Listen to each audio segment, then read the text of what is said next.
इसकी पृष्ठभूमि में आज मध्य प्रदेश में वित्त मंत्री जगदीश देवड़ा के द्वारा प्रस्तुत किया गया बजट है। इससे कुछ समय पहले हरियाणा के मुख्यमंत्री मनोहर लाल खट्टर ने भी बजट प्रस्तुत किया था हरियाणा विधानसभा में। इधर अशोक गहलोत के द्वारा भी बजट प्रस्तुत किया गया था राजस्थान में। छत्तीसगढ़ में भी 6 तारीख को बजट प्रस्तुत होना है।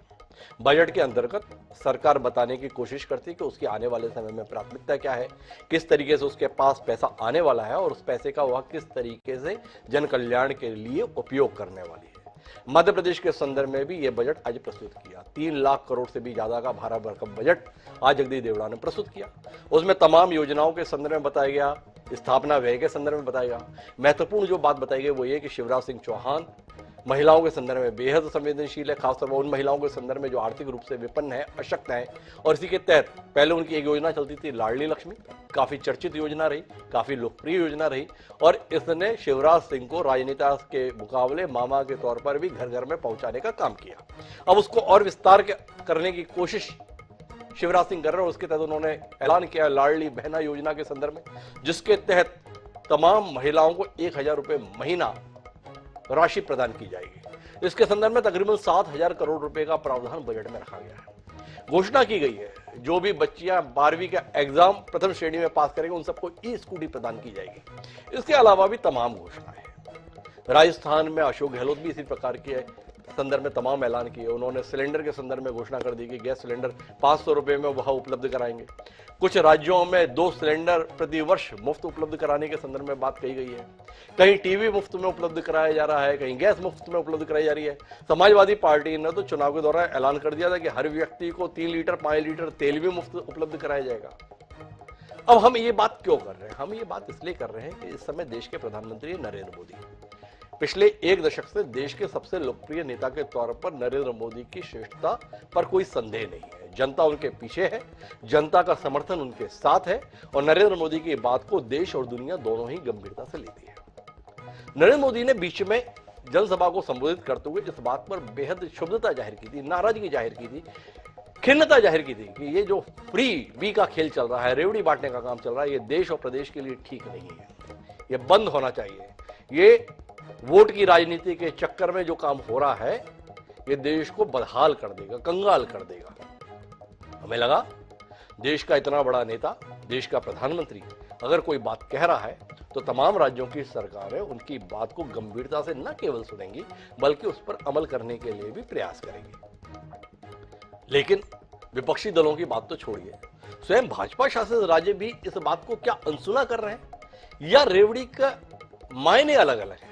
भारतीय जनता पार्टी के द्वारा शासित राज्यों में जो घोषणाएं की जाती हैं वो जन कल्याण की हो जाती हैं और गैर भाजपा शासित राज्यों में सरकारें अगर कोई ऐलान करती हैं या दल ऐलान करते हैं तो वह वोट लुभावन राजनीति के तहत कटघरे में खड़ी कर दी जाती है। इस पर हम बात करेंगे, समझने की कोशिश करेंगे कि एक लोक कल्याणकारी राज्य के अंतर्गत क्या जायज क्या नाजायज। समझने की कोशिश ये भी करेंगे कि जिस मध्य प्रदेश में इतने बड़े बड़े ऐलान किए जा रहे हैं उस मध्य प्रदेश की अपनी माली हालत क्या है।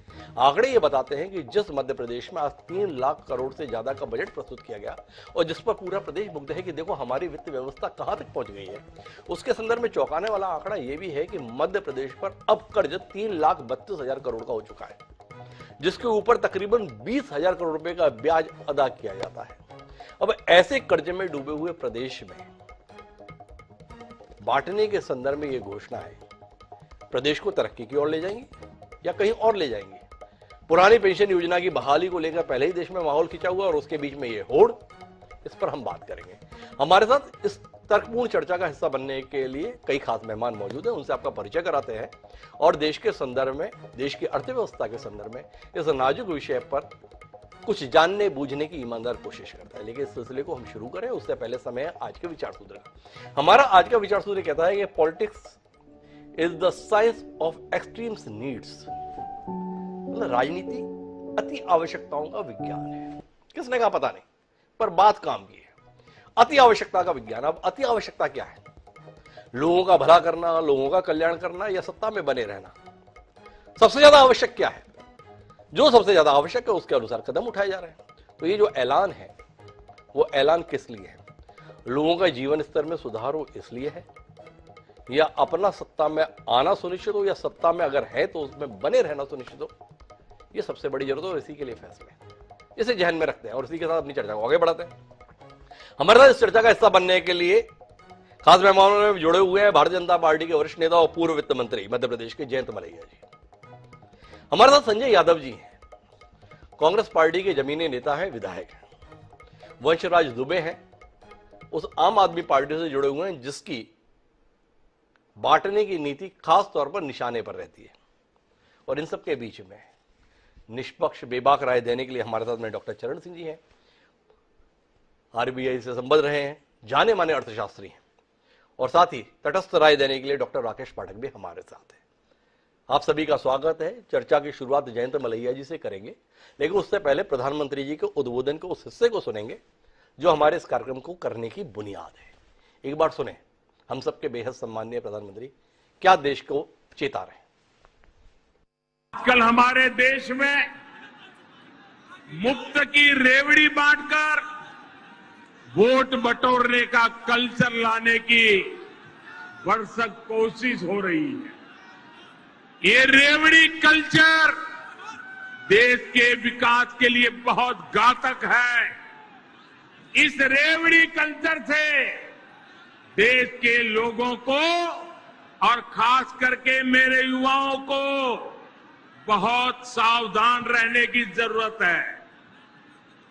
रेवड़ी कल्चर वाले कभी आपके लिए नए एक्सप्रेसवे नहीं बनाएंगे, नए एयरपोर्ट या डिफेंस कॉरिडोर नहीं बनवाएंगे।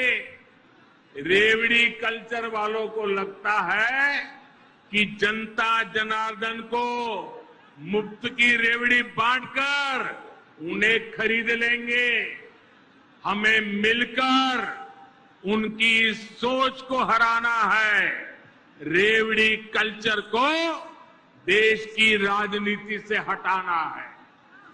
मुझे खुशी है कि देश में जहां भी हमारी डबल इंजन की सरकार है वो विकास के लिए इतनी मेहनत कर रही है।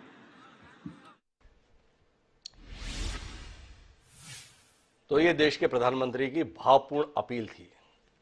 क्या मध्य प्रदेश के नेताओं के कानों तक ये अपील पहुंची नहीं, ये सोच पहुंची नहीं, ये दृष्टि पहुंची नहीं मलैया जी? या रेवड़ी के पैमाने अलग अलग हैं? थोड़ा बताएंगे। माननीय मोदी जी ने कहा, वह बिल्कुल ठीक बात कही जी, कि जिनके पास इंफ्रास्ट्रक्चर करने के लिए पैसे नहीं हैं जी, जो ब्रिजेस नहीं बनाते, एयरपोर्ट नहीं बनाते हैं, डैम नहीं बनाते हैं और वो ये सारे काम करते हैं। हमारी मध्य प्रदेश की सरकार तेजी से पूंजीगत व्यय बढ़ा रही है। इस वर्ष 56,000 करोड़ रुपए से भी ज्यादा, जो पिछले वर्ष से 23% अधिक है, पूंजीगत व्यय है जी। और जो वो चीजें रखी हैं, ये रेवड़ी नहीं है, इससे नीच। अगर मान लीजिए मुख्यमंत्री जी ने नारी सशक्तिकरण के लिए बहुत सारी योजनाएं बनाई हैं और उसमें एक योजना मुख्यमंत्री लाडली बहना योजना जोड़ी है जिसके लिए 7,000 करोड़ रुपए की राशि रखी है, तो मैं समझता हूं ये बहुत ही प्रशंसनीय कार्य है और इससे निश्चित तौर से नारी शक्ति को बल मिलेगा। मतलब साहब थोड़ा समझने में नाकाम हूं मैं, कौन सा फ्री में माना जाएगा और कौन सा बड़ा जायज माना जाएगा, महिलाओं के सशक्तिकरण में बड़ा मजबूती का काम करेगा। अशोक गहलोत जी ने भी घोषणा की है, गरीबों को 500 रुपए में सिलेंडर देंगे, घरेलू उपभोक्ताओं को 100 यूनिट बिजली मुफ्त देंगे, किसानों के संदर्भ में कहा 2000 यूनिट प्रति माह तक हम फ्री में देंगे 11 लाख किसानों को, बुजुर्ग पेंशन योजना 5,000 से बढ़ाकर 10,000 कर देंगे। इन पे बहुत नाराज है आप। और शिवराज सिंह चौहान ने घोषणा कर दी, आप उसका स्वागत कर रहे हैं, अभिनंदन ही है। थोड़ा समझाएंगे क्या अंतर है दोनों के बीच में? और उस हालत में जब 2003 में आप लोग सत्ता में आए थे, उस समय मध्य प्रदेश पे 20,000 करोड़ का कर्जा था। जब आप बताते थे कि मिस्टर बंटा धार ने देखो राज्य का क्या कर दिया, और आप लोगों का कुशल नेतृत्व रहा, आप लोगों की दीर्घकालिक रणनीति रही, कुशल वित्तीय प्रबंधन रहा, 20,000 करोड़ का कर्जा 3,32,000 करोड़ पे आ गया। थोड़ा रोशनी दीजिए ना जयंत मलैया जी, समझ पाने में जरा मुश्किल है। देखिए, जो भी कोई विकासशील राज्य होता है इसमें सामान्य सी प्रक्रिया है ब्याज लेने की, बारो करने की। बारो करते हैं चूंकि हमारे हर किसी का राज्य का स्थापना व्यय, बोरोइंग के ऊपर इंटरेस्ट देना और पेंशन देना, ये तो बाध्यता है। जी। इसके बाद जो फिर पैसा बचता है ये पूंजीगत व्यय के लिए और अन्य लाभकारी योजनाओं के ऊपर खर्च किया जाता है। हालांकि इस बार की अच्छी बात ये है कि हमारा फिस्कल डेफिसिट, राजकोषीय घाटा एक सीमा के भीतर ही है। जयंत मलैया जी अभी भी तर्क दे रहे हैं, हम उस तर्क को समझ पाने में नाकाम है। संजय यादव जी के पास आ सकता हूं, लेकिन मुझे लगता है कि पहले एक अर्थशास्त्री का नजरिया इसके विषय में जान ले तो हमारी चर्चा को शायद ज्यादा गंभीरता मिलेगी। तो मेरे साथ में डॉक्टर चरण सिंह जी हैं। चरण सिंह जी समझाएंगे आप? हर राज्य सरकार ये बताती है कि वो जो कर रही है ना बहुत अच्छा कर रही है, बाकी जो कर रहे हैं ना बड़ा गलत कर रहे हैं। राजनीतिक दल भी यही समझाने की हमें कोशिश करते हैं, ये बाकी लोग जनता के लिए नहीं सोच रहे, हम अकेले हैं जो जनता के लिए सोच रहे हैं। और देखता हूं जब घोषणाओं को तो कोई अंतर कर पाने में बड़ी दिक्कत होती है। तो आप ही समझाएं, आप जैसा कुशल अर्थशास्त्री हमारे साथ है, जो बात हमारी मोटी बुद्धि में नहीं आ रही वो आपकी महीन बुद्धि से तो जरूर समझ में आएगी। थोड़ा बताएं ना चरण सिंह जी। मेरा काम आपने काफी कठिन कर दिया। मैं तो एक अर्थशास्त्री हूँ और ये मेरे लिए भी भेद करना थोड़ा मुश्किल हो जाता है, पर मैं आपको मोटा मोटा जिस तरीके मैं समझता हूँ एक अर्थशास्त्री होने के कारण, और दूसरा क्योंकि वित्तीय मामलों पे, सरकारी वित्तीय मामलों पे मैंने कुछ काम कर रखा है बड़े वर्षों से, उसको मद्देनजर रखते हुए मैं आपके साथ कुछ अपने विचार शेयर करता हूँ। देखिए, पहली बात तो ये है कि जब हम लोग रेवड़ी की बात करते हैं और जो हम लोग सब्सिडी की बात करते हैं, दोनों में एक अंतर समझ लीजिए। जब सब्सिडी की बात होती है, पूरा बजट, पूरा सत्र बैठा होता है, पूरी यूं कह लीजिए लोकसभा या विधान परिषद बैठी होती है, हर चीज पे विचार किया जाता है, हर एक की सहमति बनती है, विचार गोष्ठी के बाद एक निर्णय लिया जाता है, तो उसको तो हम सब्सिडी कहते हैं। उसमें सबकी सहमति बनती है और उसमें देखा जाता है कि चादर कितनी है और कितना पैर पसार सकते हैं, एक जिम्मेवारी के साथ उस पे हम लोग जब करते हैं तो वो सब्सिडी हो जाती है। जब इलेक्शन आने से पहले हवा में कुछ बातें कह दी जाती हैं कि ये करेंगे, ये करेंगे, ये करेंगे, ये करेंगे, उसको मैं रेवड़ी कहता हूँ। तो उसमें दोनों में एक सबसे ज्यादा फर्क ये है किस जिम्मेवारी के साथ आप अनाउंसमेंट कर रहे हैं। आपने अपनी वित्तीय कैपेबिलिटी चादर देखी है, उसके मुताबिक आप बंटवारा कर रहे हैं, कौन सी चीज कहाँ जाएगी। दूसरी बात जो मैं आपसे कहना चाहता हूँ, देखिए मेरी बात को बुरा मत मानिएगा, पर मैं आपको समझाने के लिए एक एग्जाम्पल दे रहा हूँ। एक विकास जो बहुत विकसित देश है अमेरिका और जो एक विकासशील देश है हमारा, इन दोनों में बहुत फर्क है। और एक फर्क ये है कि जो चीज वो इजीली अफोर्ड कर सकते हैं हम शायद अफोर्ड नहीं कर सकते। तो इसलिए जब कंपैरिजन किया जाता है, आप कंपैरिजन करेंगे विकसित प्रदेश का विकसित प्रदेश से, अविकसित या विकासशील प्रदेश का विकासशील प्रदेश से। जो चीज समझ लीजिए कमजोर प्रदेश में हो रही है और वो नकल मारकर एक गुजरात जैसे या महाराष्ट्र जैसे प्रदेश में हो रही है, उसकी अगर नकल की जाएगी तो वो इतना महंगा पड़ जाएगा कि चादर फट जाएगी। तीसरी बात, देखिए अगर आप अर्थशास्त्री की नजर से देखेंगे तो मैं हमेशा एक नजर से देखता हूं कि हमें देश प्रदेश की प्रगति करनी है। प्रगति के लिए दो तीन चीजें जरूरी होती हैं, एक पैसा और एक लेबर। लेबर के अंदर आप नोट करिएगा, हमारी जो महिलाएं हैं ये बहुत पिछड़ी हुई हैं। हम इनको कोई शक नहीं है, काम घर का खेती बाड़ी का काम करते हैं, पर ये फाइनेंशियली बेनिफिशियल एम्प्लॉयमेंट में नहीं होती हैं। उसका कारण ये है कि ये जीडीपी में कैप्चर नहीं होती। गलती है या ठीक है, पर ये दुनिया भर का ये स्तर है। अब लेबर फोर्स में 50% मर्द अपने काम कर रहे हैं, उसमें से करीब 70% काम में जाते हैं, कुछ छोटे हैं कुछ बुजुर्ग हैं नहीं जाते हैं। जब महिला की बात आती है वो करीब 18% से 20% हमारे देश में काम करती हैं। इसका मतलब है कि करीब 40 से 50% क्षमता रखने वाली वर्कफोर्स लेबर काम नहीं कर रही। अगर हम उनकी क्षमता बढ़ाने के लिए कुछ भी प्रयत्न करें वो लाभदायक है। दूसरी बात, जैसे ट्राइबल्स हैं, ट्राइबल विमेन के लिए अगर आप हेल्प कर रहे हैं, उनकी माल न्यूट्रिशन का आप प्रोवाइड कर रहे हैं, तो मन में एक बात रखिएगा, अगर हम ये नहीं करते इनको इनकी बीमारियां को संभालने के लिए गवर्नमेंट हॉस्पिटल्स में कितना खर्चा आएगा, उससे आप कॉस्ट बेनिफिट एनालिसिस कर लीजिए। मैं माफी के साथ चरण सिंह जी, आपने मॉडल स्तर पर मुझे चीजें समझाने की कोशिश की, लेकिन मेरे पास में व्यवहारिक सवाल है आपसे विनम्रता पूर्वक। एक तो मैं प्रधानमंत्री जी की बात को बहुत गंभीरता से ले रहा हूं। उन्होंने कहा कि देश में फ्री भी ठीक नहीं है, इस पर थोड़ी आप दृष्टि दीजिए। जो मध्य प्रदेश सरकार का फैसला या अन्य भाजपा शासित फैसला है वो प्रधानमंत्री जी की भावनाओं के अनुरूप है, एक तो ये समझना चाहता हूं। दूसरा, बतौर अर्थशास्त्री आप इस बात के कितने बड़े पैरोकार हैं कि मनरेगा के अंतर्गत अगर 100 दिन की गारंटी थी वो 150 दिन की गारंटी में बदला जाता और उसके अंतर्गत बजट बढ़ा के काम के बदले में मेहनताना दिया जाता, जिसमें बड़ी संख्या महिला मजदूरों की होती है, वो ज्यादा बेहतर है? या कुछ करने की जरूरत नहीं, घर पे पैसे भिजवा देंगे, जनधन खाते खोल दिए, पहुंचाइए, ये बहुत बेहतर काम है। इससे महिलाएं मजबूत होंगी, इससे सशक्तिकरण होगा, इससे समाज में सुदृढ़ता आएगी। काम करने से नहीं आएगी, बैठे के पैसे मिले, सरकार भेजे, तो इससे जो वातावरण बनता है वो बड़ा खुशहाल बनता है। क्या कहते हैं चरण सिंह जी? ये आपका जो सवाल है ना, ये बहुत मैं आपसे सहमत नहीं हूँ। मैं आप ही ने खुद कहा कि मैं रिजर्व बैंक में नौकरी कर चुका हूँ और मैं कमर्शियल बैंक में भी नौकरी कर चुका हूँ। आप मानेंगे नहीं, जब महिला का अकाउंट खुलता है, जो उनके मन की अवस्था होती है और जिस तरीके से वो उस पैसे का यूज करती हैं, हमारे देश में ही नहीं पूरी दुनिया में ये बात मानी गई है, जब खर्चे पे कंट्रोल और रिस्पॉन्सिबिलिटी, जिम्मेवारी के साथ अगर कोई खर्चा करता है तो पुरुष और महिला के बीच में महिला ज्यादा जिम्मेवारी से करती है। इसलिए दुनिया भर में ये बात मानने के बाद self help groups, micro finance institutions, सबने प्रयत्न ये किया है कि महिलाओं को लेके आए सामने। पुरुष कुछ भी कारण हो हमारे देश में आप जानते ही हैं, पर पुरुष जहां खर्चा कर लेते हैं, महिला बहुत संभल के परिवार के लिए, बच्चों के लिए, माता पिता के लिए खर्चा करती है, इसलिए जिम्मेवारी से मानी जाती है। जब आप एक बैंक अकाउंट महिला का खोलते हैं, मन में बात याद रखिए, 1000 रुपए महिला ने जाके उसका 1000 रुपए का चूल्हे में नहीं डाल देती है।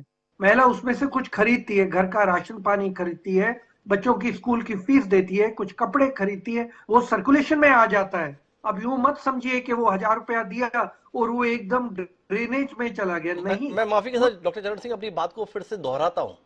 मैंने महिलाओं को पैसे देने पर ऐतराज नहीं जताया, ये सवाल उठाया बिना काम के दिया जाए या मनरेगा के अंतर्गत रोजगार की गारंटी के तहत उनके खाते में पैसे भेजे जाए। मनरेगा का भुगतान भी जनधन खाते के तहत उनके अकाउंट में डाला जा सकता है। वो ज्यादा बेहतर व्यवस्था है कि व्यक्ति या महिला काम करे और उसके एवज में उसे भुगतान किया जाए, या ये ज्यादा बेहतर है कि कुछ नहीं करिए फिर भी आपके अकाउंट में पैसे आएंगे? ये मेरा एक सवाल था। और दूसरा जो सवाल था वो ये था कि प्रधानमंत्री जी जो बोल रहे थे कि फ्री में नहीं, फ्री ठीक नहीं, तो ये क्या फ्री के दायरे में नहीं आता? तो मैं यही प्रयत्न कर रहा हूं बताने का कि जो प्रधानमंत्री जी कह रहे थे वो एक जिम्मेवारी के साथ कह रहे थे। उन्होंने खाते देखे हैं, उन्होंने चादर देखी, उसके मुताबिक ही आप देखिए सेंट्रल गवर्नमेंट का जो बजट आया है, कितना संभला हुआ बजट आया है। तो फ्री में वो भी नहीं बांट रहे हैं। जहां तक आप अब तुलना करना चाहते हैं मनरेगा की और घर के अंदर मुझे बैठे बैठे डीबीटी जो मिल रही है, दोनों को फिर ध्यान से देखना पड़ेगा। मनरेगा के अंदर जहां जहां मैं खर्चा करा रहा हूं, जहां मैं कुआं खुदवा रहा हूं, गहरा करवा रहा हूं, नदी कहां कहां पर उसकी जरूरत है, कई जगहों पर आप वो नहीं कर सकते हैं। उस जगह पे आप कैसे पहुंचेंगे? जबकि आप ट्राइबल विमेन या वैसे विमेन के खाते में अगर पैसा पहुंचा रहे हैं, वो ज्यादा जिम्मेवारी से खर्च हो रहा है। हाँ, अगर मेरे पास ये दोनों ऑल्टरनेटिव एक ही जगह पे अवेलेबल है, मनरेगा और विमेन, तो मैं देखूंगा मनरेगा के अंदर कौन सा मुझे काम करना है, कितनी खाई खोदनी है, कितनी नदी गहरी करनी है, कौन सा कुआं बड़ा करना है। अगर उसमें प्रोडक्टिविटी है तो उसमें कोई शक ही नहीं, मनरेगा के नीचे ज्यादा, मनरेगा के नीचे मैं काम करना चाहूंगा।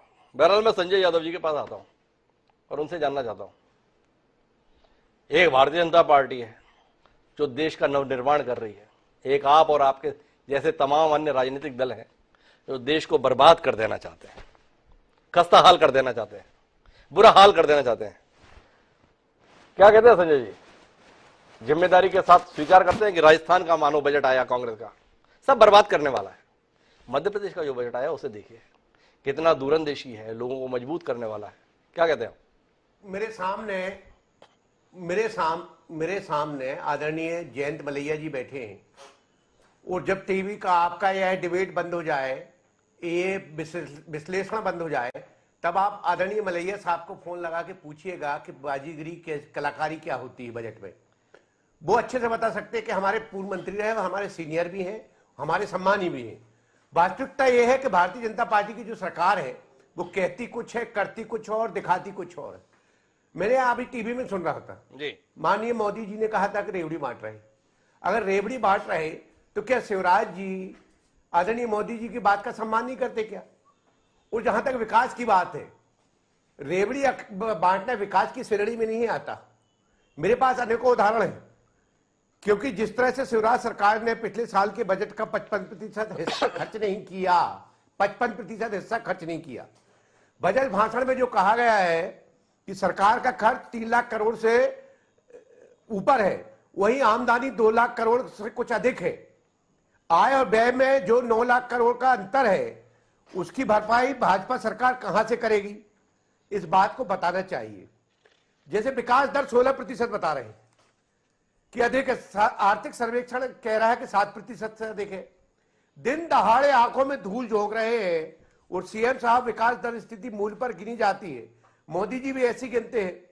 अर्थात जी हंसेंगे, अर्थात जी सुन रहे हैं। मेरे पास कई उदाहरण हैं, इन्हीं के कल के क्वेश्चन के जवाब के, कल के प्रश्नों के जवाब के हैं कि जैसे कहते हैं ना नौमन फेल होगा ना राधा नाचेगी। इनके पास जब कुछ होएगा ही नहीं तो राधा कहां से नाचेगी? क्योंकि घोषणा वीर के झूठी तीर, घोषणा वीर और झूठे तीर। आपने घोषणा तो कर दी, पिछले 5 साल से आप बजट में कहते हो कि हम कन्या शिक्षा परिसर बनाएंगे, ये 18 साल से बोल रहे हैं। अभी तक एक भी कन्या शिक्षा परिसर बन पाया क्या इस नई सरकार में? मेरे पास एक उदाहरण है, जनजाति के लिए मैंने 2 करोड़ की राशि आवंटित करवाई थी आज से 4 साल पहले। इन्होंने जब चलते काम में 1 करोड़ की राशि कटौती कर दी, और कहा जा रहा कि बजट की अनुपलब्धता के दृष्टिगत यही काम खत्म कर दिया जाता है। बाकी जगह आपको 1 करोड़ रुपए जो जनजाति विकास के लिए था, आपने कह दिया कि बजट नहीं है। 1 करोड़ रुपए आपके पास बजट नहीं है, क्योंकि वो जनजाति के क्षेत्र का था। इसी तरह से मैंने एक प्रश्न लगाया, इसका आज जवाब आया। सिंचाई के संबंध में था कि नर्मदा घाटी ने अभी कितनी सिंचाई योजना प्रस्तावित है, वो कितनी आपने पूर्ण कर दी है, वो कितनी करेंगे? तो माननीय मुख्यमंत्री उस विभाग के मंत्री नर्मदा घाटी के, उनका जवाब आता है जानकारी एकत्रित की जा रही है। मतलब मुख्यमंत्री के पास अभी जानकारी भी नहीं है। आज ही प्रश्न का जवाब आया है, विधानसभा में ये जवाब देते हैं कि जानकारी एकत्रित की जा रही। जब जानकारी नहीं है आपके पास कि कितनी योजनाएं सिंचाई की आ रही, जब जानकारी नहीं है कि पिछली कितनी योजनाएं स्वीकृति हुई है, कितनी पूर्ण हो गई हैं, जब उसकी जानकारी नहीं है तो बजट को हम झूठा माने कि सच माने? क्या कुछ समीक्षा कर दी मध्य प्रदेश की बजट की, पर हम इस बातचीत को मध्य प्रदेश के बजट पे केंद्रित नहीं रख रहे, देश के संदर्भ में केंद्रित कर रहे हैं। बतौर एक जागरूक राजनेता आपसे ये जानना चाहता हूं कि क्या आप इत्तेफाक रखते हैं कि देश और प्रदेश की आर्थिक हालात ऐसे नहीं है कि ये मुफ्त के खेल में पड़ा जाए, पर आप सारे राजनीतिक दल एक शॉर्टकट लेने की कोशिश कर रहे हैं कि कुल मिलाकर वोट तो सुनिश्चित तभी होंगे जब मुफ्त में बांटा जाए। तो अब लोगों ने राज्य की और देश की चिंता करना छोड़ दी है। कैसे सुनिश्चित हो एक कर्ज कितना ही क्यों ना लेना पड़े, वोट सुनिश्चित होना चाहिए।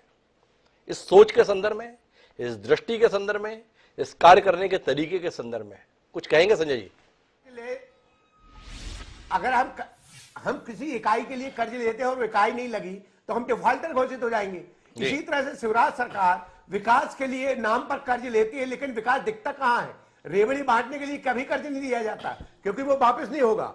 इसे आप आंगनवाड़ी, माननीय शिवराज जी चौहान साहब का जवाब है, मध्य प्रदेश में 50% आंगनवाड़ी भवन विहीन है। 50%। ये 18 साल में भांजियों के बच्चे या बहनों के बच्चों के लिए छत नहीं है, आंगनवाड़ी बच्चों के लिए। तो ये है शिवराज जी का विकास का मॉडल, मध्य प्रदेश का विकास का मॉडल। ये है कर्ज लेने का। इससे इतर नहीं जाना चाहते, उन्हें लगता है कि मध्य प्रदेश सरकार में बात करो, शिवराज सिंह चौहान के कामकाज पर बात करो। हम देश के संदर्भ में और देश की आर्थिक नीति के संदर्भ में बात करना चाहते हैं। मुझे डॉक्टर राकेश पाठक के पास आना है, लेकिन उससे पहले आता हूं वंशराज दुबे के पास। सबसे ज्यादा आफत जिसने मचा रखी है उसका नाम है आम आदमी पार्टी। दिल्ली जैसा राज्य मिला, अर्धराज्य, पैसे की कोई कमी नहीं थी, इसलिए बांटने में कोई कमी नहीं की थी। अब आपके बांटने के चक्कर में बाकी सबकी हालत बिगड़ी हुई है। पंजाब को भी आपने बिगाड़ दिया और बाकी देश की राजनीति को भी एक अलग राह पे चलने के लिए मजबूर कर दिया। क्या कहते हैं वंशराज दुबे जी, मानते हैं इस बात कैसे? मोदी जी भले ही कुछ भी कहते रहे, देश चल उस राह पे रहा है जिसपे आपने चलाना चाहा। अपनी इस उपलब्धि पर कितने मुग्ध हैं वंशराज जी? हिमांशु जी नमस्कार आपको, आपके दर्शकों को मेरा नमस्कार। देखिए, दो तीन चीजें हम लोग को जरूर यहाँ समझना होगा जी। एक तो देश जो है दो नीतियों से चल रहा है जी। एक नीति अरविंद केजरीवाल जी की नीति है और एक नीति नरेंद्र मोदी जी की नीति है। अरविंद केजरीवाल जी की जो नीति है वो नीति ये है कि जनता से, जनता के टैक्स का पैसा आप कलेक्ट करिए और उसको जन कल्याणकारी योजनाओं में खर्चा करिए, जैसे बिजली हुआ, पानी हुआ, शिक्षा हुआ, स्वास्थ्य हुआ, यानी तमाम मूलभूत सुविधाएं जो जनता को आजादी के बाद से नहीं मिली और जनता जिसके लिए तमाम तरीके की दुश्वारियों का सामना करती रही। तो अगर कोई सरकार जो जनता के टैक्स के पैसे को इकट्ठा करके और इन्हीं तमाम मूलभूत सुविधाओं में खर्चा करती है, तो मुझे लगता है कि इसको फ्री की रेवड़ी की श्रेणी में नहीं जोड़ना चाहिए जी। लेकिन दूसरी तरफ जो नरेंद्र मोदी जी की नीति है जी। वो नीति क्या कहती है?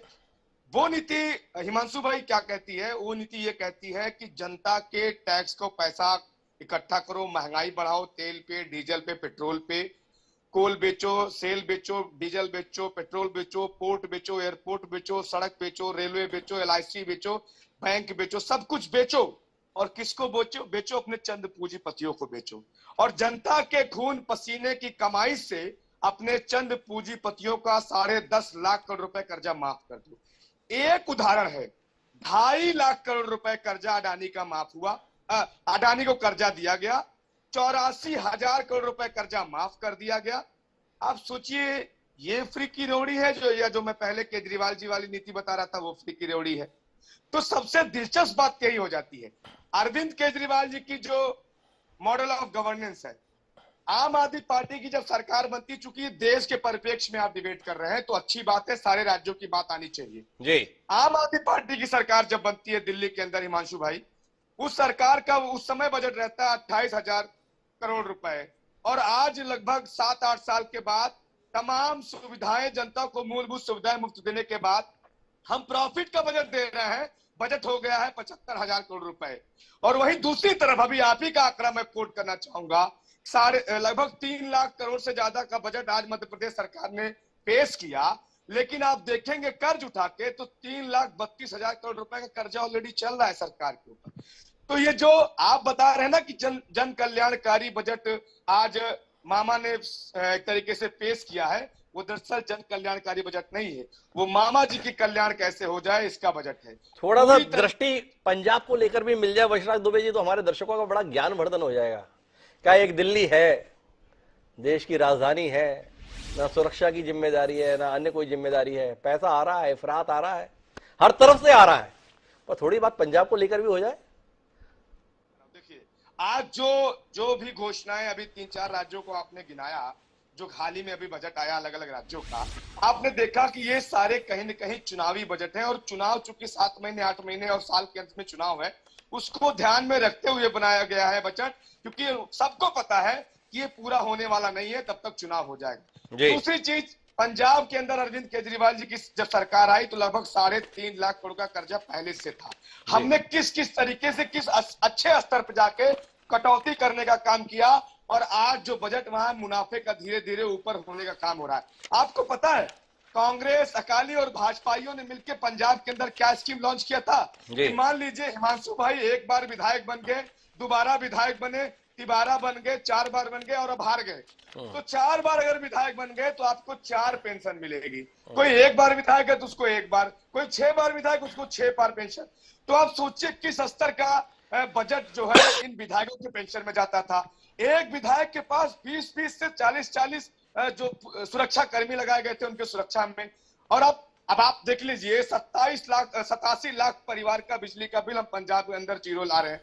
तो एक तरफ हम एक तरफ हम जो बजट है जहां पे तमाम तरीके के अनर्गल खर्चे होते थे पंजाब के अंदर, हम उसको रोकने का काम कर रहे हैं।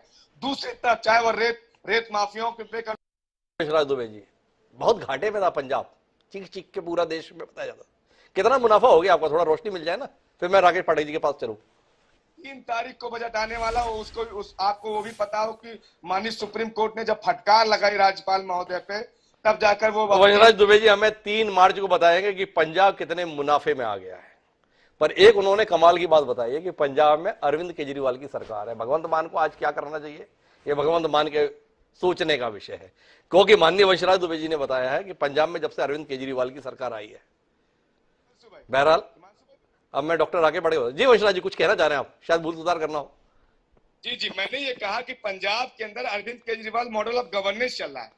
मान साहब की सरकार है, आम आदमी पार्टी की सरकार है, लेकिन नीतियों की बात चूंकि मैं कर रहा था, नरेंद्र मोदी जी की नीति चल रही है, केजरीवाल जी की नीति चल रही है, वही मैं बता रहा हूं कि पंजाब के अंदर अरविंद केजरीवाल जी की नीति। चलिए वंशराज जी के संशोधन को हम मान्य करते हैं, हमारा क्या ऐतराज, वो जिसकी चाहे उसकी सरकार माने। लेकिन मैं डॉक्टर राकेश पाठक के पास आता हूँ, और पाठक जी आपके पास आना चाहता हूँ और जानना ये चाहता हूं कि वाकई कोई देश की चिंता कर रहा है, या दरअसल जाहिर सब करते हैं कि हम देश की चिंता कर रहे हैं, जाहिर हम करते हैं कि हम प्रदेश की चिंता कर रहे हैं।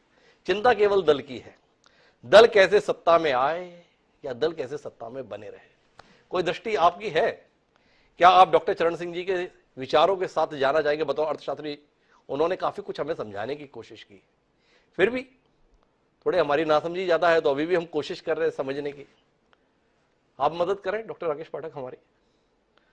जी हिमांशु जी, डॉक्टर चरण सिंह जी अर्थशास्त्री हैं, इसलिए उनका जो व्यापक दृष्टिकोण है उसके सामने हम लोग कहीं नहीं ठहरते।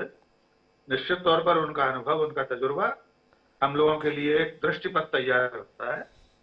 लेकिन एक साधारण नागरिक और एक साधारण पत्रकार के नाते मैं डॉक्टर हिमांशु द्विवेदी की इस चिंता में शामिल हूं कि माननीय प्रधानमंत्री के कहे में ध्यान दिया जाए, उसको गंभीरता से लिया जाए। आपने गंभीरता शब्द कहा था जी, कि नरेंद्र मोदी जो कह रहे हैं उसे देश गंभीरता से ले। कम से कम उनकी जो पार्टी की सरकारें राज्यों में है, उनकी पार्टी की जो सरकारें राज्यों में है, कम से कम वे तो गंभीरता से ले।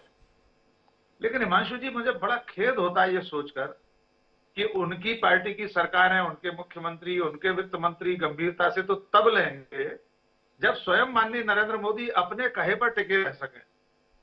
दुर्भाग्य यह है कि नरेंद्र मोदी की कथनी करनी का जो फर्क है वो इतनी जल्दी सामने आ जाता है कि जिस समय वे रेवड़ियों की बात कर रहे होते हैं, रेवड़ी कल्चर की बात कर रहे हैं, उस समय भी वे 4.5 लाख घरों को आवंटित करने का काम कर रहे थे जब वे 22 अक्टूबर 2022 को ये भाषण दे रहे थे। जब वे रेवड़ियों की बात करते हैं, रेवड़ी कल्चर को खत्म होने की बात करते हैं और ये कहते हैं कि हमने इसको खत्म करने का संकल्प किया और अब हम सड़कें बना रहे हैं, ब्रिज बना रहे हैं, तब सचमुच में ऐसा लगता है कि 2014 से पहले इस देश में न तो सड़कें थी, न हवाई जहाज थे, न हवाई अड्डे थे।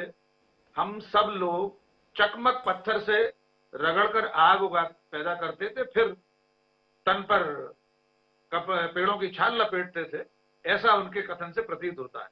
लेकिन मोदी जी ये कहते समय ये भूल जाते हैं कि उनकी सरकार 81 करोड़ लोगों को 5 किलो अनाज की रेवड़ी बांट रही है।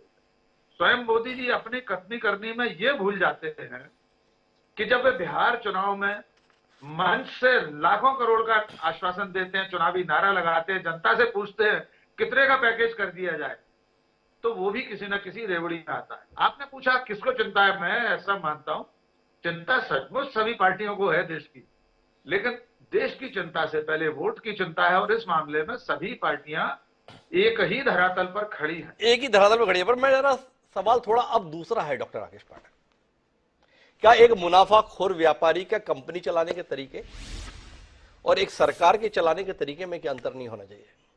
हमारे यहां लोक कल्याणकारी राज्य की बात कही गई है। लोक कल्याण क्या है? जो वंचित है, जरूरतमंद है, उसे सरकार से संबल मिले, सहारा मिले।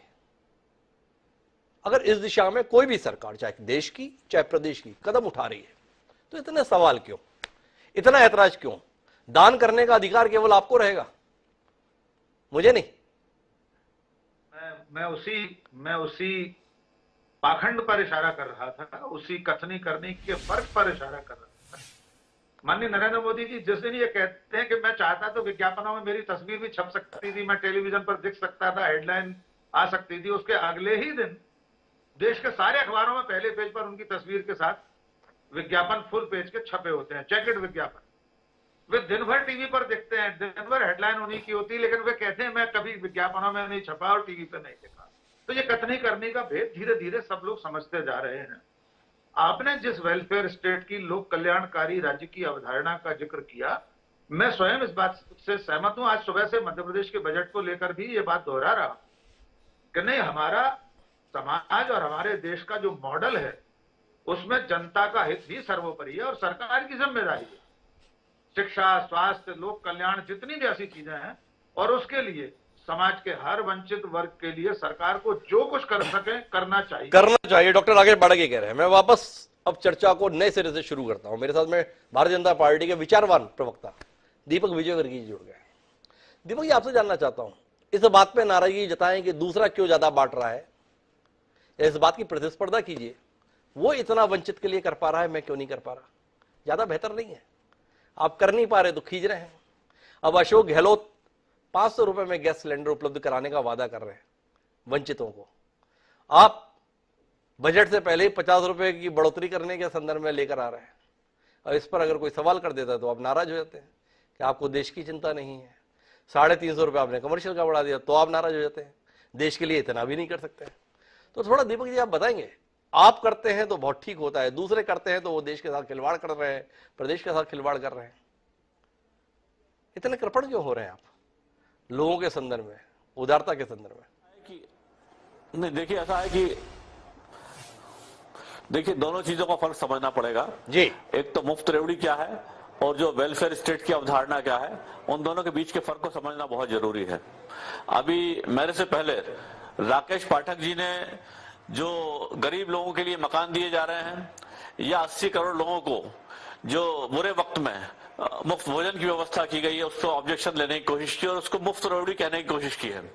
मेरा इतना निवेदन है, इतना कहना है कि मुफ्त रेवड़ी और समाज के सबसे कमजोर वर्ग हैं, देखिए ऐसा है कि इस देश में जो भी रिसोर्सेज हैं 140 करोड़ उन सबके मिलके बने हैं, लेकिन बहुत सारा वर्ग ऐसा है क्योंकि जिनके पास शिक्षा नहीं है, स्किल नहीं है और दूसरी चीजें नहीं है, तो बेसिक चीजों तक भी उनकी पहुंच नहीं है। और ऐसे में जब कोरोना जैसा कोई बुरा वक्त आता है और अगर सरकार उनके लिए भोजन की व्यवस्था करती है तो ना तो ये मुफ्त की रेवड़ी है और ना, जैसा आपने कहा कि दान, ये दान भी नहीं है, ये उनका अधिकार है।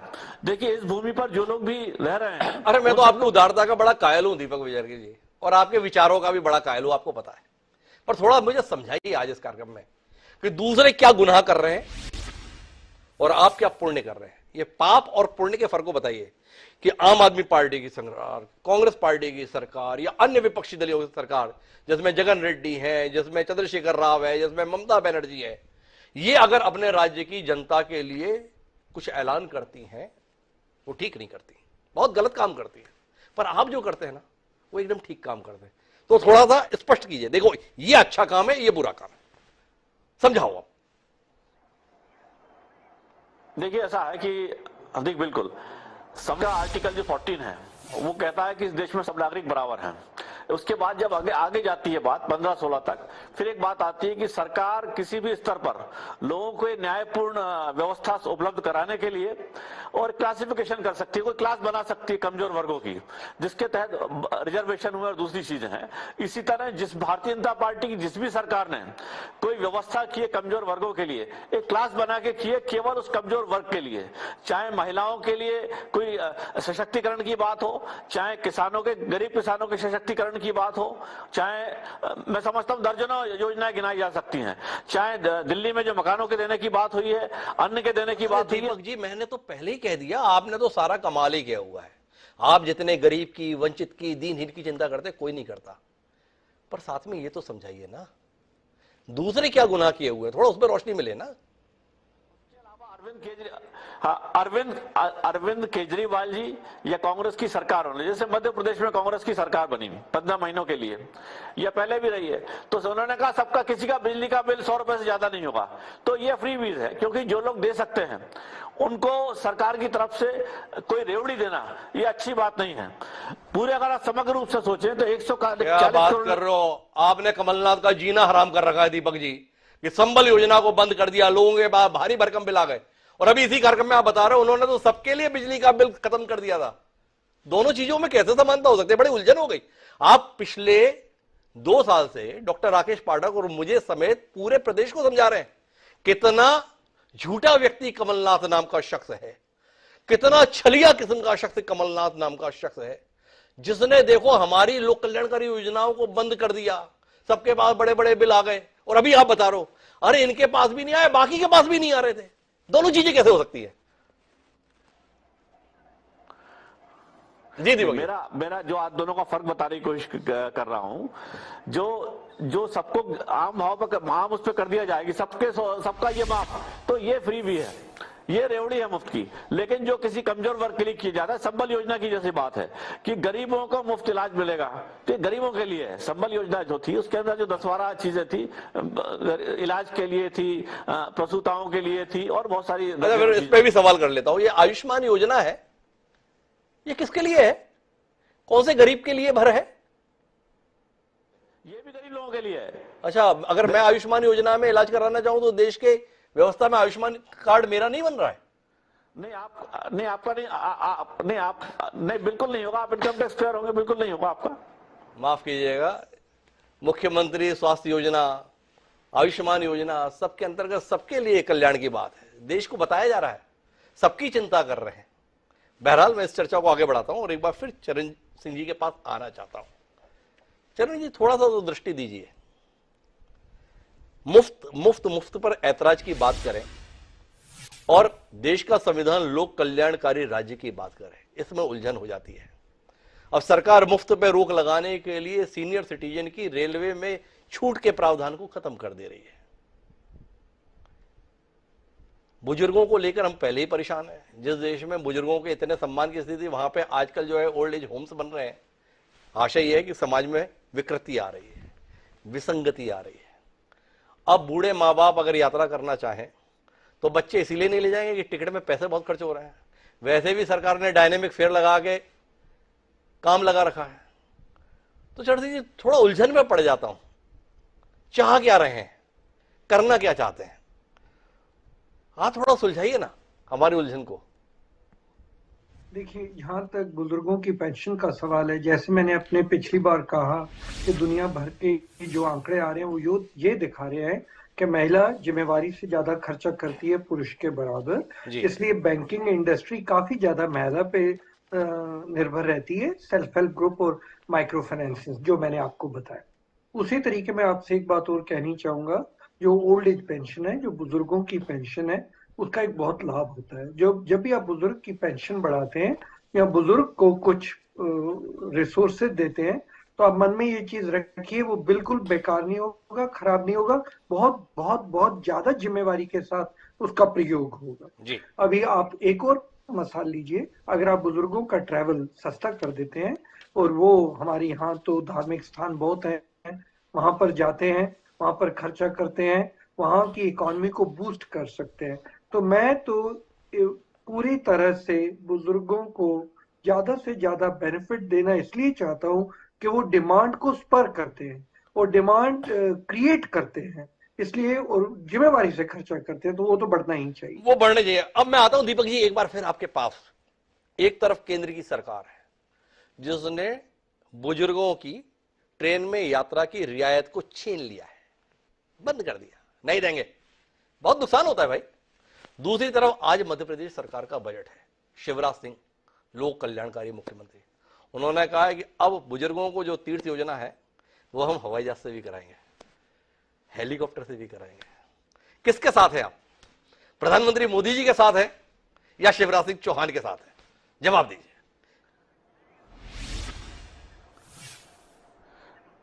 जी दीपक, देखिए ऐसा है कि दिल्ली में जो रेलवे की तरफ से योजना बंद हुई है वो कॉमर्शियल वायबिलिटी के हिसाब से है कि सरकार का मत नहीं है उसमें। रेलवे एक बड़ा कॉमर्शियल उपक्रम है और अगर रेलवे को लग रहा है कि वो उस सब्सिडी का खर्च नहीं उठा सकता है तो इसलिए रेलवे ने वो योजना बंद की है। लेकिन मैं बहुत माफी के साथ डॉक्टर दीपक विजयवर्गीय आपसे ये जानना चाहता हूं, क्या आप इतना लचर, इतना कमजोर अपने नेता को मानने लगे हैं, हमारे प्रधानमंत्री को मानने लगे हैं जिनका नाम नरेंद्र मोदी है, कि रेलवे उनकी मंशा के विपरीत फैसले लेगा? इस देश की एक मजबूत सरकार इतना सामर्थ्य, इतनी हिम्मत, इतनी उदारता नहीं रखती कि जो बुजुर्ग हमारी धरोहर हैं उनको सब्सिडी दे सके। इसलिए मेरा सीधा सवाल है, कौन सी नीति के साथ हैं आप? शिवराज सिंह चौहान की नीति के साथ हैं या नरेंद्र मोदी जी के नेतृत्व वाली भारत सरकार की नीति के साथ है? समझे तो सही ना प्रदेश, दीपक विजयवर्गीय जैसा विचारवान राजनीतिक है कहां? नहीं, देखिए कहीं कोई कन्फ्लिक्ट की बात नहीं है, कहीं कोई अलग नीति की बात नहीं है। लोक कल्याण के लिए, कमजोर वर्ग के लिए जहां कोई सुविधा देने की बात आती है, रेलवे की भी जो बुजुर्गों के लिए आधे किराए की बात थी, मैं व्यक्तिगत तौर पर उसके समर्थन में हूं। और अब रेल मंत्री जी ने कॉमर्शियल वायबिलिटी के हिसाब से ये फैसला लिया है तो रेल मंत्री जी जवाब दे सकते हैं इस बात का। लेकिन मैं नहीं समझता कि कोई भी प्रधानमंत्री से भी पूछेंगे तो वो कहेंगे व्यक्तिगत तौर पर मैं इस बात के साथ हूं। लेकिन कॉमर्शियल वायबिलिटी एक चीज होती है कि किसी भी उपक्रम को, दुनिया के सबसे बड़े उपक्रमों में से एक को लाभ। बड़ा निराश हो गया दीपक विजयवर्गीय। डॉक्टर राकेश पाठक, आप भी निराश हैं कि नहीं है? ये आपसे सवाल है, क्योंकि हमें दीपक विजयवर्गीय बता रहे हैं कि प्रधानमंत्री जी से भी अगर पूछेंगे ना तो वो भी इस विषय पर सहमत होंगे कि छूट होनी चाहिए। मोदी जी चाहें और ना हो, हिंदुस्तान में ना हो, बताया तो ये जाता है कि दुनिया में भी वह होता है जो अब मोदी जी चाहते हैं। और दीपक विजयवर्गीय जी यहां पे कह रहे हैं कि उनका अपना एक मंत्री जो उनके मंत्रिमंडल का हिस्सा है वो प्रधानमंत्री की मंशा के अनुरूप फैसला लेने के लिए तैयार नहीं, कोई कमर्शियल वायबिलिटी नहीं है, व्यापार हावी हो गया लोक कल्याण पर। क्या कहते हैं डॉक्टर राकेश पाठक? ऐसा दीपक विजयवर्गीय जी का कहना है, मेरा कहना नहीं है। जी जी, मैं बिल्कुल निराश नहीं हूं, बहुत उत्साहित हूं कि आज दीपक जी ने जो नया तर्क शास्त्र स्थापित किया, यद्यपि आज नहीं किया, वो 2014 की पवित्र मई माह की संध्या में के बाद से भारतीय समाज में नया समाजशास्त्र, नया राजनीति शास्त्र, नया तर्क शास्त्र आया है, जिसमें आज दीपक जी ने हम लोगों को और देश को यह बताया है कि जो केंद्रीय रेल मंत्रालय या रेल जो विभाग है उस पर केंद्र सरकार का कोई नाता नहीं है, उसका कोई लेना देना नहीं है। रेल मंत्रालय का कोई जो बड़ा अफसर है, चेयरमैन रेलवे बोर्ड है, वो भारत सरकार से अलग है। तो वो नरेंद्र मोदी जी जिनके इशारे पर यूक्रेन में युद्ध रुक जाता है, वो उनकी मंशा के विपरीत काम कर लेता है रेल मंत्रालय। तो आज हमें एक नई जानकारी। डॉक्टर राकेश पाठक भी बहुत अचंभे में है। अचंभे के साथ रहिए डॉक्टर राकेश पाठक, अपन चर्चा को आगे बढ़ाते हैं। और मेरे साथ में आम आदमी पार्टी के प्रवक्ता बैठे हुए हैं, उनसे इस चिंता को लेकर फिर से बात करता हूं। आप दिल्ली के मॉडल को देश पर लागू करने की बात बार बार करते हैं, जबकि हमारे साथ में चरण सिंह जी जैसे जाने माने अर्थशास्त्री बैठे हैं, वो बार बार ये समझाने की कोशिश कर रहे हैं संसाधनों का समुचित उपयोग ये प्राथमिक शर्त है। दिल्ली में आय ज्यादा है, व्यय कम है, क्योंकि आपके पास उस तरह की जिम्मेदारियां नहीं है जैसी जिम्मेदारियां अन्य पूर्ण राज्य का दर्जा जिन्हें प्राप्त है वहां पर है। इसलिए आप भरमाते क्यों हैं, बहकाते क्यों हैं, बहलाते क्यों हैं? ये सवाल है। देखिए हिमांशु जी, आम आदमी पार्टी बहकाने और फुसलाने का काम हम लोग नहीं करते जी। अभी आदरणीय विजयवर्गीय साहब ने जी एक शब्द का इस्तेमाल किया कि कमजोर वर्ग के लिए तमाम योजनाएं भारतीय जनता पार्टी लाती है। तो मैं भी अपने पहली बात में मैंने यही बात बोली थी कि क्या अडानी और उन जैसे तमाम पूंजीपति लोग कमजोर वर्ग से आते हैं क्या, जिनका 10.5 लाख करोड़ रुपए का कर्जा माफ हो जाता है? दूसरा, देखिए सभी राजनीतिक दलों से एक सवाल है और मुझे लगता है कि हिमांशु भाई इस बात को आगे बढ़ाना चाहिए। जो मान आम आदमी पार्टी या जिस बुनियाद पे आम आदमी पार्टी की राजनीति चल रही है, क्यों ना उस बात पे एक बार सब लोग खुल के बहस करें। भाई हम लोग इस बात को बार बार कहते हैं, जैसे हम कहते हैं कि बिजली फ्री देंगे 300 यूनिट, सारे पार्टी के लोग चिल्लाने लगते हैं, खास करके भाजपा और कांग्रेस के लोग। तो क्यों ना एक बार ऐसा हो जाए कि जो विधायक, जो सांसद जिसको साल भर में 50,000 यूनिट बिजली मुफ्त मिलती है, हम में से पांचों में से कोई भी कल को सांसद विधायक बन जाएगा, उसको 50,000 यूनिट बिजली मुफ्त मिलेगी। लेकिन जो जनता हमको विधायक सांसद बनाती है उसको 300 यूनिट बिजली मुफ्त नहीं मिलनी चाहिए। ये कौन सा अर्थशास्त्र है भैया? दूसरी चीज, स्वास्थ्य सेवाओं पे आ जाइए आप। अभी आपने एक योजना गिनवाई, ये बात सही है जो आदरणीय दीपक जी ने कहा कि आपका कार्ड नहीं बनेगा हिमांशु भाई जी। आपका कार्ड आयुष्मान इसलिए नहीं बनेगा क्योंकि उस जब कार्ड के उसमें जाएंगे तो पता चलेगा कि अगर घर में मोटरसाइकिल है तो आपको कार्ड नहीं बनेगा, घर में एसी है, फ्रिज है, कूलर है तो आपका कार्ड नहीं बनेगा, 2 पंखे हैं, बल्ब जलता है तो आपका कार्ड नहीं बनेगा। तो ये बात अलग है, ये नरेंद्र मोदी जी की नीति है। दूसरी तरफ अरविंद केजरीवाल जी कहते हैं कि चाहे 1 रुपए का खर्चा हो या 1 करोड़ रुपए का खर्चा हो, गरीब हो, अमीर हो, अगड़ा हो, पिछड़ा हो, हिंदू हो, मुसलमान हो, किसी भी परिवार का अगर व्यक्ति बीमार हो गया, गंभीर बीमारी में कोई बीमारी हो गई, तो मोहल्ला क्लिनिक से लेकर बड़े बड़े अस्पतालों तक का इलाज का खर्चा सरकार उठाने का काम करे। ये मुझे लगता है जन कल्याणकारी नीति होती है। फरिश्ते योजना आम आदमी पार्टी चला रही है। आप देखिए किस तरीके से तीर्थ यात्रा योजना, कभी तीर्थ यात्रा का जिक्र काफी हुआ। मैं रोकना चाहता हूँ, ये कैसी बातें कर रहे हैं आप? मतलब करोड़पति है तो अभी उसके इलाज का खर्च सरकार उठाएगी, इसकी पैरवी कर रहे हैं आप। इस देश के पास सीमित संसाधन, उन संसाधनों में प्राथमिकता पे है, वंचित है, गरीब है, दीनहीन है, उसके संदर्भ में सरकार ध्यान दे, या इन अरबपतियों के संदर्भ में मेदांता के और एस्कॉर्ट के बिलों का भुगतान सरकार कर दे? कमाल का सिद्धांत है आपका। हम भी भरते हैं आप इसकी। हिमांशु जी देखिए, यहाँ पे एक थोड़ा सा कंफ्यूजन नहीं पैदा होना चाहिए मुझे लगता है। हमने ये कहा कि हमने कोई कैटेगरी नहीं बना रखा है। हमने ये नहीं कहा कि जिसके घर में एक मोटरसाइकिल होगा उसी का इलाज सरकारी अस्पताल में मुफ्त में होगा। हमने कहा कि ये जो व्यवस्थाएं हैं वो व्यवस्था का लाभ सबके लिए खुला है, सबके लिए खुला है, जो भी व्यक्ति चाहे उसका लाभ उठा सकता है।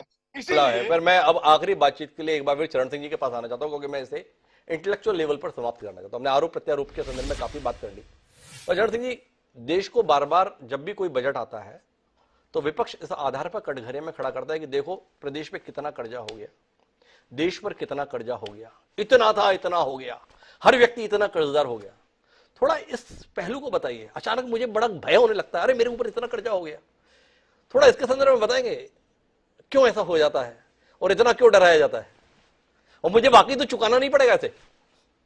जो अंतर्राष्ट्रीय मापदंड है जिसको सब लोग अच्छी तरह स्वीकार भी करते हैं और जिसका रिस्पेक्टेबिलिटी भी है, वो है कि 60% टू द इनकम डेट होना चाहिए, ऋण 60% टू जीडीपी होना चाहिए। उससे ज्यादा हो गया तो बोझा बढ़ सकता है, आगे जाके गंभीरता हो सकती है। अभी बात यह है कि जब कभी भी मुश्किल आ जाती है, जब कभी भी आप देखें शादी का माहौल आ गया, बीमारी आ गई, उस टाइम पे आदमी थोड़ा ज्यादा ऋण ले लेता है। तो उस टाइम पे घबराने की जरूरत नहीं होती है कि हाँ ऋण, अभी पूरी दुनिया में मंदी छाई है तो ज्यादातर दुनिया के देशों का ऋण 100% टू जीडीपी के ऊपर चल रहा है। कई देशों का 90, कईयों का 150 तक जा रहा है। इसलिए कोई घबराने की जरूरत नहीं होती है। मैं आपसे बस एक बात जरूर कहनी चाहूंगा। आप देखिए, अपने ही घर में देखिए, जो अमीर लोग होता है, मेरे पास कार है और मेरे को थोड़ी सी तकलीफ आ गई, मैं उसको बर्दाश्त कर लूंगा। मेरी कार का जो ड्राइवर है उसके ऊपर थोड़ी सी मुश्किल आ गई, उसके लिए मुश्किल हो जाएगा थोड़ी सी भी मुश्किल को संभालना। उसी तरीके देश भर में जो प्रदेश बहुत अच्छे आगे प्रगति कर गए हैं, उनका ऋण अगर थोड़ा ज्यादा है तो उसको संभाल लेंगे। जो प्रदेश प्रगति नहीं कर पाए, पीछे रह गए हैं, उनके लिए थोड़ा सा भी ऋण बहुत भारी पड़ सकता है। उसी तरीके से जो आपकी आज चर्चा का मूल था वो था फ्रीबीज का। जो प्रदेश काफी आगे क्षमता रखते हैं, आगे बढ़ गए हैं, उनके लिए कुछ चीजें दे देनी वो पॉसिबल है। जो प्रदेश आगे नहीं बढ़ पाए, अगर रीस में उनकी नकल करते करते वही चीज देने के प्रयत्न करेंगे तो बहुत गंभीरता से आ जाएंगे। अगर किसी अमीर के घर शादी हो रही है, वो बैंड बाजे के साथ कर रहा है और किसी कोई गरीब उसी का नकल करने की कोशिश करे तो हो सकता है बहुत। एक सवाल और लेता हूं, उसके बाद कार्यक्रम को समाप्त करूंगा। क्या आपने कहा कि आपके घर में शादी है तो आपने कर्ज ले लिया, घबराने की बात नहीं, पर इसमें सामान्य दृष्टिकोण ये रहता है चरण सिंह जी कि मैंने कर्ज लिया, उसका भुगतान भी मैं करूंगा। ऐसा नहीं देखने में आता है कि मेरा बेटा या मेरे रिश्तेदार उस कर्ज का भुगतान कर देंगे। पर ये प्रदेश के संदर्भ में जो कर्जा वाला मामला है ना, इसमें ये देखने में आता है अपना समय काटो, अपने को कौन सा भरना है। जो मुख्यमंत्री आज है वो मुख्यमंत्री नहीं रहेगा, तो जो कर्जा उठाया है बैंक वाले, उसके घर तो पहुंचने वाले नहीं है कि भाई साहब आप मुख्यमंत्री थे उस समय ये कर्जा लिया है, अब आपके घर की कुर्की करेंगे। क्या आप नहीं मानते इस संदर्भ में कहीं ना कहीं गड़बड़ है हमारे पूरे सिस्टम में? अब ओल्ड पेंशन स्कीम को लागू करने की होड़ मची हुई है पूरे देश में। हर वो राज्य जहां पे भाजपा सत्ता में नहीं है, उसे लग रहा है कि सत्ता में आने का सबसे सरल नुस्खा यही है, ओल्ड पेंशन स्कीम कर दो, अपना समय तो कट ही जाएगा, जब देने की बारी आएगी वो भुगत लेगा। तो थोड़ा इस दृष्टिकोण के संदर्भ में भी आप जैसा विद्वान व्यक्ति कुछ रोशनी दे दे तो हमारा कार्य सार्थक हो जाए। मैं आपसे एक विचार साझा कर रहा हूँ, हो सकता है आपके लोगों को अच्छी नहीं बात लगेगी, पर आप जानते हैं कि 2014 में जब फूड सिक्योरिटी एक्ट पास हो रहा था जी, तो दूसरी सरकार थी सत्ता में जी, उनके मन में यह था कि फूड सिक्योरिटी एक्ट के तहत हम लोग 80 करोड़ लोगों को फ्री राशन देंगे तो अगली इलेक्शन में हमारी सफलता तय है। जी। आप जानते हैं कि वो सच्चाई नहीं निकली। तो मैं कहने का प्रयत्न ये कर रहा हूं कि जो फ्रीबीज के कल्चर के नीचे आके ये सोचते हैं कि देश की जनसंख्या अनजान है, सच्चाई ये है कि बहुत चीजें काउंट होती हैं। सिर्फ ये फ्रीबीज के कारण जनता वोट नहीं देती है। तो उसी का एक कारण मैं जो नजरिया आपके सामने पेश करना चाहूंगा, आपने उसको थोड़ा सा टच किया था, एम्प्लॉयमेंट देना ज्यादा जरूरी है फ्रीबीज की जगह जी। उस पे हमारा सबका प्रयत्न होना चाहिए। और एम्प्लॉयमेंट देने का तरीका एमएसएमई लघु उद्योग ही है। एग्रीकल्चर हम लोग अभी सेल्फ डिपेंडेंट हो गए हैं, पर अभी तक हम लघु उद्योग अपने हर यंग मैन को नहीं दे पाए। वहां पर अगर सारा प्रयत्न चला जाए तो आप देखेंगे देश बहुत खुशहाली। चरण सिंह जी लगभग हमारी उस बात के साथ आ गए। उन्होंने कहा कि आपने हल्के से छुआ, हमने पूरी तरीके से छूने की कोशिश की थी। हमने मनरेगा का जिक्र उसी अनुसार किया था कि आदमी को पैसा मिलना चाहिए, जो जरूरतमंद है उसे मिलना चाहिए, पर अगर वो सक्षम है तो उसे मेहनत के एवज में मिलना चाहिए। अपंग है, बुजुर्ग है, अशक्त है, उसके संदर्भ में एक लोक कल्याणकारी राज्य में सरकार की जिम्मेदारी बनती है कि उसके घर तक सहूलियत पहुंचे। पर जो हट्टे कट्टे हैं, जवान है, मेहनत कश है, उनको वोट के लिए घर पहुंच सेवा, चाहे वो डीबीटी के तहत चाहे जनधन खाते के तहत अगर पहुंच रही है तो इस पर ऐतराज होना चाहिए। हर दल को होना चाहिए, हर राजनीतिज्ञ को होना चाहिए, हर व्यक्ति को होना चाहिए। अगर देश इस सोच के साथ चलेगा तो शायद देश का भला होगा। बहरहाल आप सभी मेहमानों का बहुत बहुत धन्यवाद इस विचार परक चर्चा का हिस्सा बनने के लिए। समय है अब आज के शेर का। हमारा आज का शेर कहता है, कसम जब उसने खाई हमने एतबार कर लिया, कसम जब उसने खाई हमने एतबार कर लिया, जरा सी देर जिंदगी को खुशगवार कर लिया। महशर इनायती ने जो ये बात कही, ये देश के राजनीतिज्ञों पर मुफीद है। अब वो चाहे प्रधानमंत्री जी हो, चाहे मुख्यमंत्री जी हो, हर कोई बताता तो यही है, वो जो कुछ भी कर रहा है हमारे लिए कर रहा है। अब आप विचार करें किसके लिए कौन क्या कर रहा है। और मुझे दीजिए याद, कल फिर मिलते हैं नए विषय के साथ, तब तक के लिए सादा बड़ा।